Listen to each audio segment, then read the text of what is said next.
Okay, what I have here is the Ford Treasury of favorite recipes from famous eating places.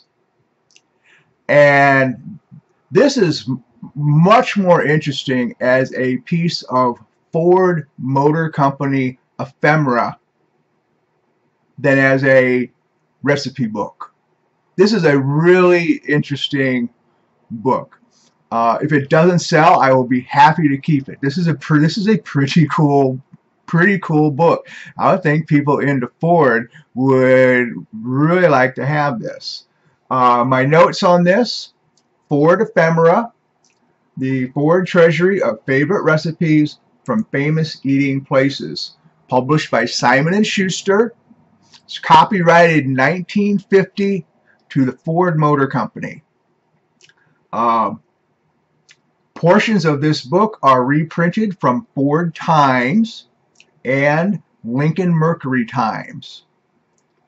Dedicated to the Ford and Lincoln Mercury dealers of the United States, whose interest and suggestions have made this guide possible. I just think this is a really cool piece of Ford Motor Company ephemera. Of course, in the 1950s, they were certainly encouraging people to travel, to get on the highways. So it does make sense when you start to think about the time this was made.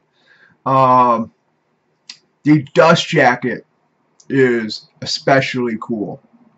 My notes on this: when removed, the dust jacket unfolds into a large poster showing a stylized representation of the United States. Now I'm going to take the dust jacket off. I'm not going to unfold it completely for the video. I have unfolded it completely flat and taken a nice picture of it. So check out the picture. I'm going to take it off and show it, but I'm not here going to go through and unfold it completely.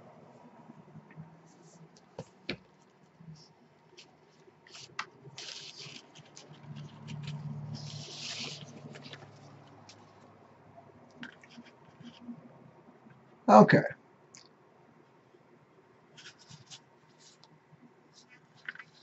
Now, we can see the spine of the dust jacket does have age toning. The spine was exposed, and so the spine has age toning from being exposed. You can see the bright yellow on the front and on the back, and the spine has lightened. It's lightened so much it almost looks like it was always intended to be white, and then it's just darkened from white. So I'm not 100% certain, even now, and I've looked at it a bunch of times. I'm not 100% certain that the spine was originally yellow. It looks like white that has faded and dirty. But maybe it was yellow all along and the yellow is just completely gone. But I've given you the best description of it that I can. Now, get this into focus here. There we have the inside. Dust jacket is in generally really nice shape. And it says, remove and open up this jacket. Inside is a beautiful full-color map of the United States to decorate your kitchen or game room.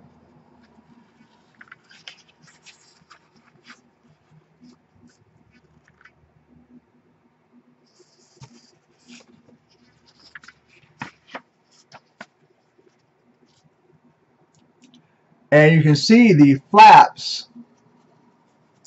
The inner flaps were always white,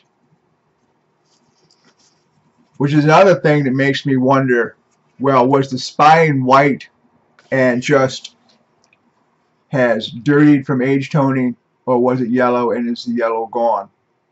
It doesn't really matter to me. The fact that it exists in this nice estate is good enough for me. But that's all I can tell you about that. I'm just trying to be thorough. Back to the book.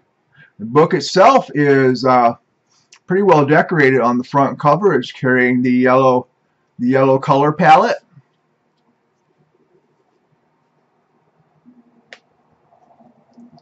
The light's not wanting to pick up that spine. How about from this angle? Yeah, there we go.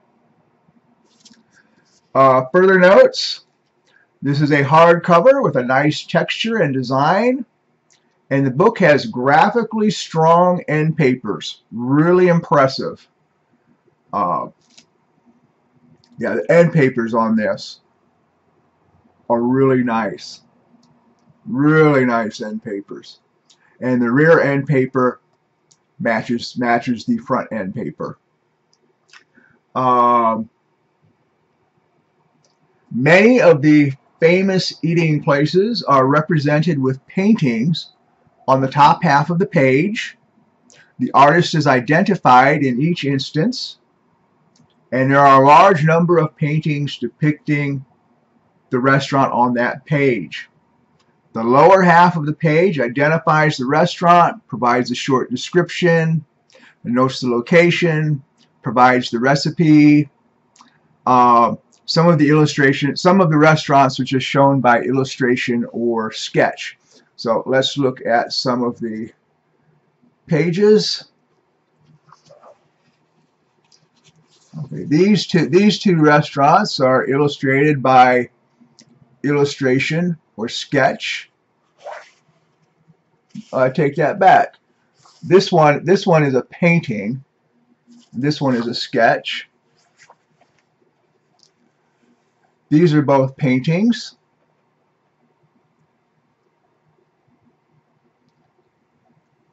And the artist is identified on each one.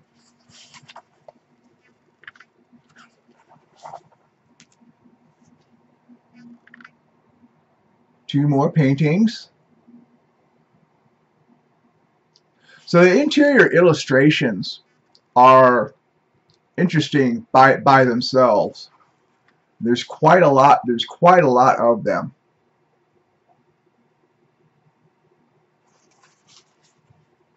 There are some that are only shown by sketch and don't have paintings associated with them, but there are quite a lot of paintings.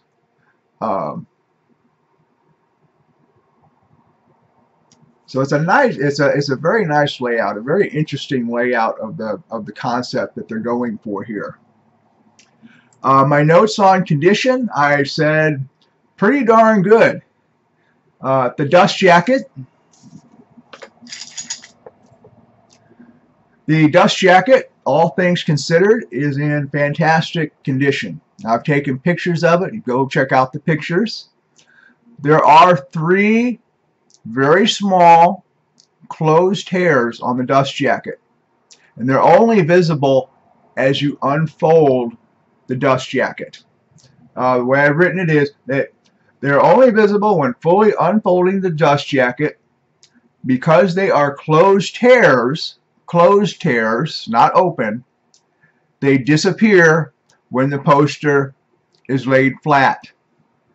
The closed tears are located at the top of each corner on the foredge of the dust jacket and at the top of the spine of the dust jacket. Minimal shelf wear, strong color, minor soiling. The spine shows the most shelf wear, which, as I said earlier, I think is better described as age toning, just from being exposed, a fading of the color. The front cover looks great, minimal shelf wear to edges and corners, slight soiling, slightly dirty, but not much. The Edges and corners are good. We don't have any bashed corners or dinged edges. Fabulous end papers with strong design and color. Text block is solid. Pages are clean, no marks. I would be perfectly happy not to sell this book. I think it's that cool. But I need to pay for the books that I collect, and so have to give up really cool things sometimes. And this is one of those. And so that's all I know to tell you to give a fair assessment of what we have here. Ford Motor Company ephemera, kind of an unusual piece. Is not something you would think of right away. But well done. Interesting without the Ford Association. Really interesting with the Ford Association.